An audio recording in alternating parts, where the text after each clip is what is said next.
শাসক দল বিভিন্ন সময় বিভিন্নভাবে আপনাকে কটূক্তি করেছে যখন আপনারা আন্দোলনে নেমেছেন, এবং বর্তমানে অদ্ভুতভাবে তৃণমূলের সেকেন্ড ইন কমান্ড বলা হয় যাকে, অভিষেক বন্দ্যোপাধ্যায় হঠাৎ করে বললেন যে একজন সন্তানহারা মা, তাকে যেন কেউ কোনোভাবে কটাক্ষ না করে। তো এটা কি, মানে কি মনে হয়, তাদের কনফিডেন্সটা নেমে যাওয়া জেতার বিষয়, নাকি এটা অভিষেক বন্দ্যোপাধ্যায়ের সৌজন্যের রাজনীতি?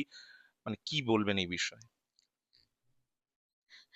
আমার এটা খুব হাস্যকর লেগেছে যে অভিষেক বন্দ্যোপাধ্যায়ের একটু শুভবুদ্ধি হয়তো হয়েছে, কিন্তু আমি বলবো এটা প্রলেপ ছাড়া আর কিছুই নয়। কারণ আমাকে বলতে বলতে ওনাদের স্টকটা ফুরিয়ে গেছে।